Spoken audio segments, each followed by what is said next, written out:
Meus queridos, hoje nós estaremos dando continuidade falando aqui a respeito dos impostos municipais. Os impostos municipais, eles estão previstos lá no artigo 156 da Constituição Federal, como também a partir do artigo 32 do nosso CTN, tá?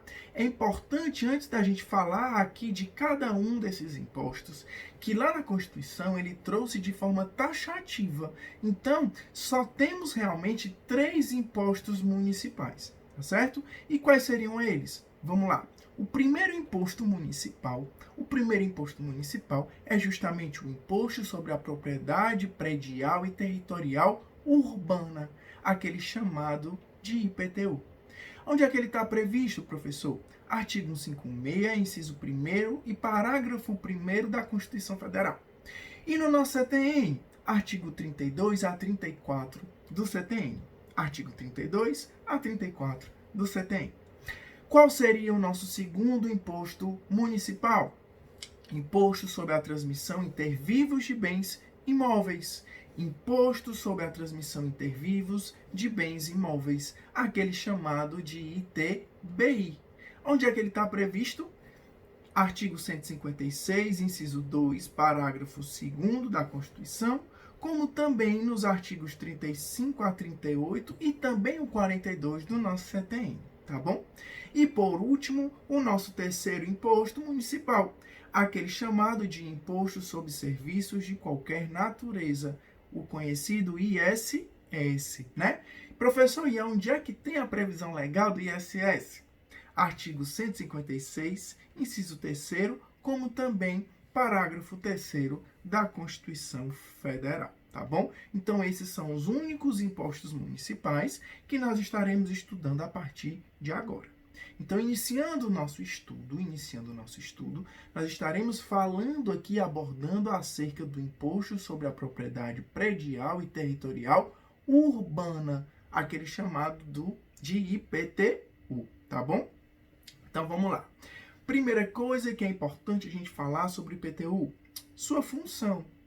Minha gente, a função aqui do IPTU, ela é fiscal, ela é somente arrecadatória. Então, não há outra função a não ser a função arrecadatória, tá certo? Quanto ao fato gerador, né? Então, é importante a gente observar aqui o que seria justamente essa propriedade. Então, antes da gente falar aqui do fato gerador, é importante que a gente entenda o que seria essa propriedade. Então, para o IPTU, a propriedade, ela tem, primeira coisa, que ser uma propriedade urbana. Uma propriedade urbana. Então, não pode ser rural. Até porque, se for rural, nós temos qual imposto? O ITR, né? Então, ela tem que ser, primeiro, essa propriedade, ela tem que ser urbana, certo? Então, vamos lá. É uma propriedade, né? O domínio útil ou a posse de bem imóvel por qualquer ou por ascensão física, como definido na lei civil, localizado na zona urbana do município, tá? Então, eu vou ler de novo aqui para vocês. O que é considerado como sendo uma propriedade para o IPTU. Eu vou estar lendo aqui para vocês, para que vocês entendam o que seria considerado como sendo uma propriedade o IPTU, tá certo? É a propriedade. Então, quando é que se cobra o IPTU? A propriedade, o domínio útil, então se a pessoa tiver o domínio útil também é cobrado, ou a posse de bem imóvel por qualquer natureza ou por ascensão física, como definido na lei civil, localizado na zona urbana no município, certo?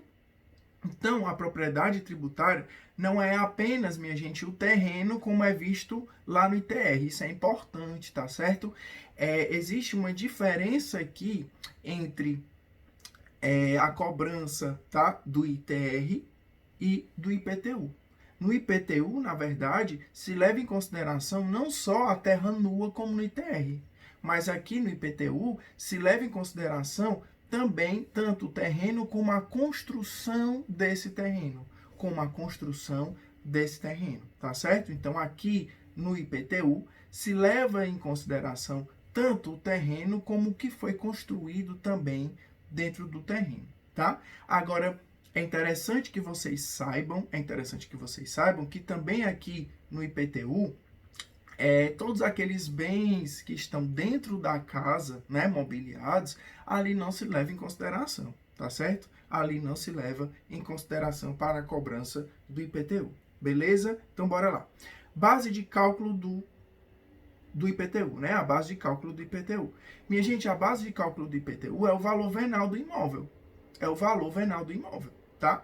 E aí, volto a dizer, o valor venal do imóvel, ele é levado em consideração não só a terra nua, mas também como a construção ali que foi realmente feita dentro desse terreno, tá certo? A construção que também foi feita dentro desse terreno. E aí é importante a gente observar aqui a alíquota. Professor, e como é a alíquota aqui do IPTU? Como é a alíquota aqui do IPTU?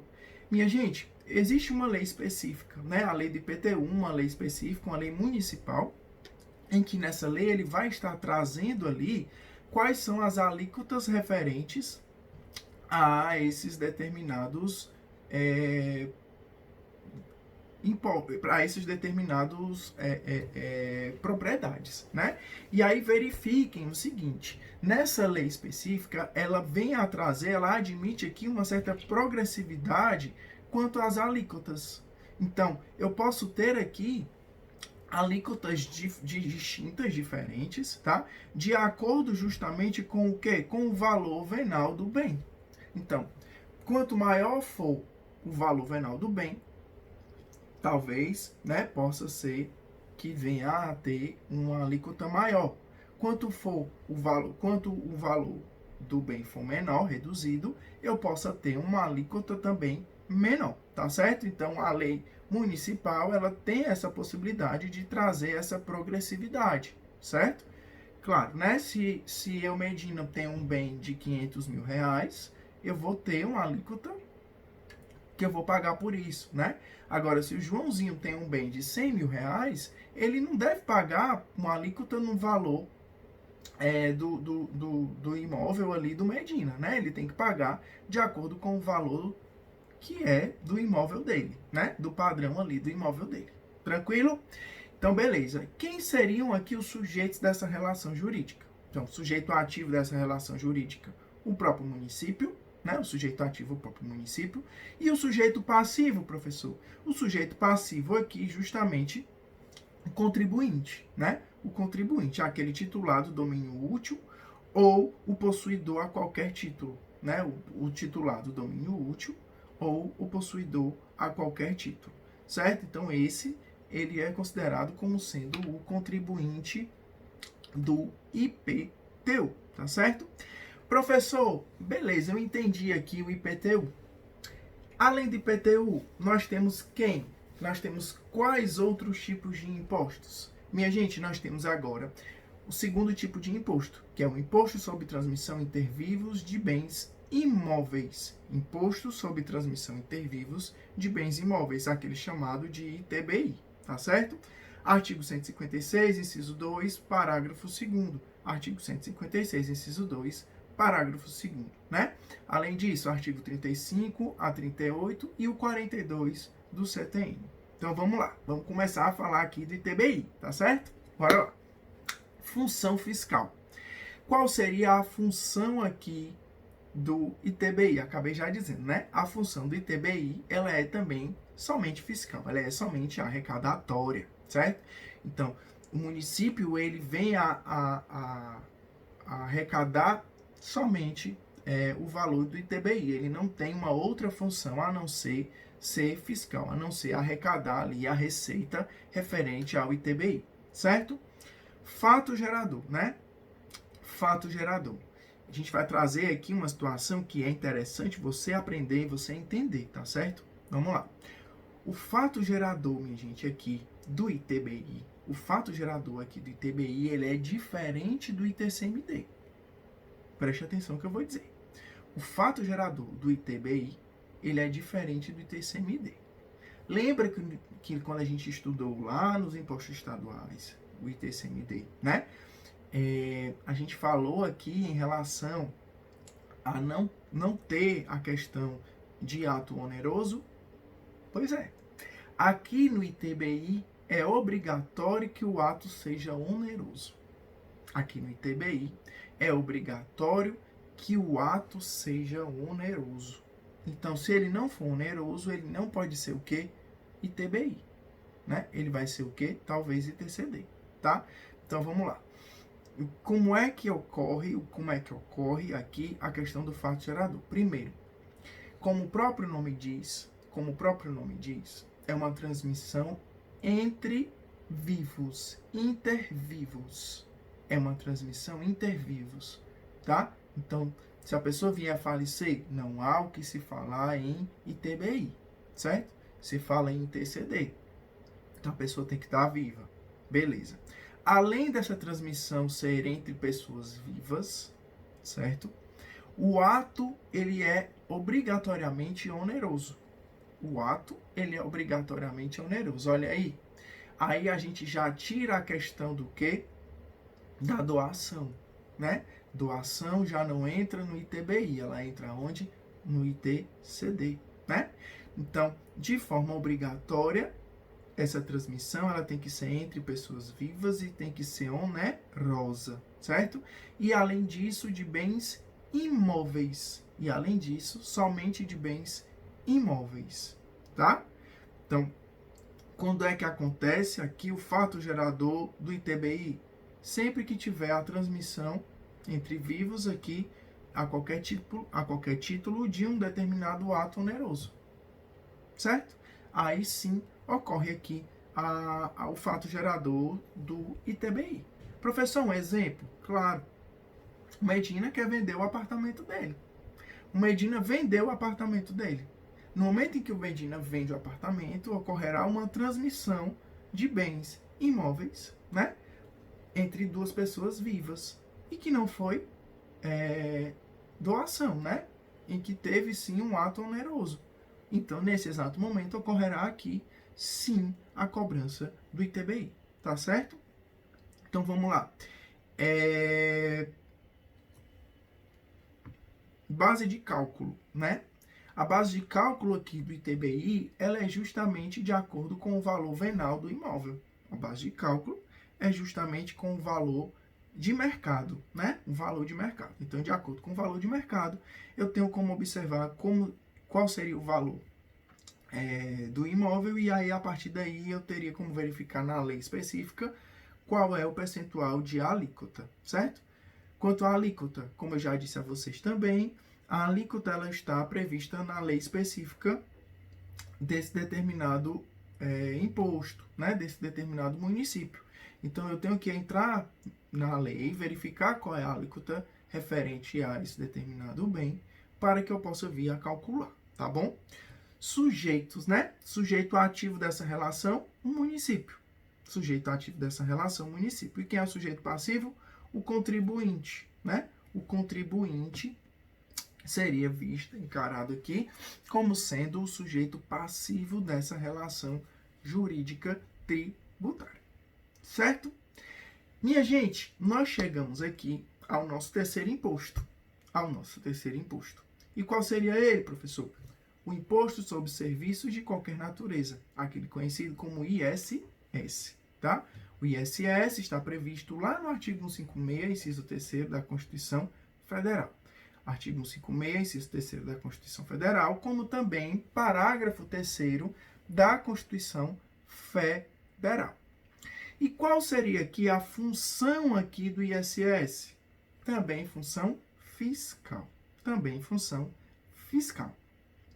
Qual seria o fato gerador do próprio ISS? Minha gente, a função, o fato gerador do ISS é justamente a prestação de serviço. Então, sempre que ocorre a prestação de serviço, tá? Essa prestação ela tem que estar enquadrada dentro de uma determinada lei, a lei complementar, certo? Então, é importante que vocês peguem essa lei que eu vou dizer aqui. Lei Complementar 116 de 2003. Lei Complementar 116 de 2003, tá? Nessa lei complementar, ela tem todas as prestações de serviços ali consideradas. Então, se alguma prestação de serviço que você vier fazer ela estiver enquadrada, você vai ter que pagar ISS. Tranquilo? Qual é a base de cálculo aqui? Qual é a base de cálculo aqui do ISS? A base de cálculo é justamente a questão do preço do serviço. A base de cálculo vai ser justamente de acordo com o preço do seu serviço, tá? A alíquota. Então, lá nessa Lei Complementar 116 que eu disse a vocês, ele trouxe aqui um percentual, tá? Ele trouxe aqui uma alíquota máxima. Então, é possível a cobrança do ISS até 5%, né? Até 5%. Normalmente, a previsão é que ela seja de 2% a 5%, tá? Que ela seja de 2% a 5%, justamente nesse intervalo. E, professor, e como é que eu vou saber aqui se ela é 2, se ela é 3, se ela é 4, se ela é 5? De acordo com a lei municipal. De acordo com a lei municipal. Então, a lei municipal de ISS, ela vai trazer aqui qual seria o percentual de alíquota a ser acrescido ali para a cobrança do determinado imposto, tá certo? E aí, minha gente, a gente chega aqui aos sujeitos, né? Sujeito ativo dessa relação jurídica tributária do município, tá? E o sujeito passivo dessa relação jurídica tributária, o prestador de serviço, certo? O prestador de serviço. Veja que lá no artigo 6º da Constituição Federal, certo? No artigo 6º da Constituição Federal, ele também traz a possibilidade de enquadrar aqui como sujeito passivo o responsável. E quem seria, professor, o responsável aqui em relação ao ISS? Aqueles tomadores de serviço ou os intermediários dos serviços, né? Aqueles tomadores de serviço, eles também podem ser considerados como sendo sujeito passivo dessa relação jurídica tributária, tá? Minha gente, se vocês observarem aqui em relação aos impostos municipais, todos os 3 impostos municipais, eles têm a mesma função fiscal, função arrecadatória, tá? Se vocês observarem todos os impostos que vimos, federais, estaduais e municipais, a grande maioria é fiscal, né? A grande maioria é fiscal. Então, hoje, tá? A gente encerra a nossa matéria. Do semestre, né? Hoje a gente termina aqui a nossa última unidade 4, falando aqui dos impostos. Eu espero realmente que todos tenham gostado das nossas aulas, que tenham aprendido aqui comigo, né? Foi um semestre bem atípico, bem diferente, tanto para mim como para vocês, né? Mas eu quero que vocês saibam, tá? Que em todos os momentos aqui, né? Eu particularmente pensei muito em vocês. Todas as aulas que eu criei aqui, né? Que a gente teve que fazer mudanças aqui, foi pensando em vocês, foi pensando em fazer com que vocês aprendessem, tá? Eu espero que a gente saia desse semestre mais fortalecidos, né? Com mais vontade, inclusive até de aprender, né? De aprender o novo, né? De não ter medo com o novo, né? De saber passar por barreiras, né? Eu acho que isso foi um aprendizado muito forte para mim, como também eu acho que para vocês, tá certo? Infelizmente, né? A gente vai encerrar o semestre, mas de uma forma distante, né? Porém próxima, né? Distante, porém próxima. E eu quero dizer a vocês que foi muito gratificante, sabe? Para mim foi muito gratificante e eu fico muito triste em não poder estar no último dia de aula, em sala de aula, né? Tudo que eu faço, realmente eu faço porque eu gosto, por amor, por carinho, por dedicação. E eu gosto muito de, no último dia, a gente estar juntos, né? Estarmos juntos, né? Mostrar realmente para vocês o que a gente viu durante o semestre, quanto o semestre foi produtivo, né? A gente ter um feedback de vocês, saber realmente de vocês se foi bacana, né? O que a gente pode mudar, o que é que eu posso mudar como professor, como ser humano, né? E infelizmente a gente não vai ter isso fisicamente, né? Mas eu gostaria muito, muito, muito, muito que vocês me dessem esse feedback, tá?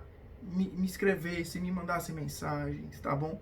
Para que eu pudesse melhorar como professor, melhorar como ser humano, tá bom? Me emociono porque sempre final de semestre é bem complicado para o professor, né? A gente se apega muito aos alunos e ainda mais esse semestre, né? Eu acredito que a gente tenha se apegado mais ainda por estarmos, engraçado, né? Por estarmos mais próximos é, é, virtualmente, né? Então, minha gente, eu queria deixar aqui um abraço. Queria dizer a vocês que foi muito bom estar o semestre inteiro com vocês, tá? Dizer a vocês que contem comigo, o que vocês precisarem, eu estou à disposição, tá bom? Espero que tenham gostado de tributário, né? Aqueles que não gostaram, na primeira aula eu perguntei, quem é que não gosta de direito tributário? Alguns levantaram a mão, né? As mãos. Então, espero que vocês tenham tido a oportunidade de tirar isso, né, da cabeça, tá? Espero que eu tenha plantado uma sementezinha bem importante para vocês, né? Tenho certeza que todas as aulas que nós demos aqui, que falamos aqui, que incentivamos vocês, foi pensando no bem de vocês, tá certo? Saibam realmente que essas aulas elas são importantes, como sempre eu disse para vocês, né? Para concurso público, para a OAB e para a vida de vocês, né? É um ramo do direito extremamente importante. Vocês podem ganhar dinheiro realmente com o direito tributário, né? E aí, caso vocês queiram, vocês podem contar comigo, tá bom? Próximo semestre, quem quiser, venha falar comigo, venha me dar um abraço, venha se despedir, né? Vocês sempre serão muito bem-vindos para mim, tá bom? Quem quiser, né, tiver interesse também na área tributária, quem tiver interesse em fazer monografia em direito tributário, estou à disposição, né? Estou sempre à disposição de vocês, tá bom? Minha gente, fiquem com Deus, tá? Espero vê-los em breve. E eu queria aqui deixar essa mensagem de despedida, tá bom? Tudo de bom, muita paz, muita saúde.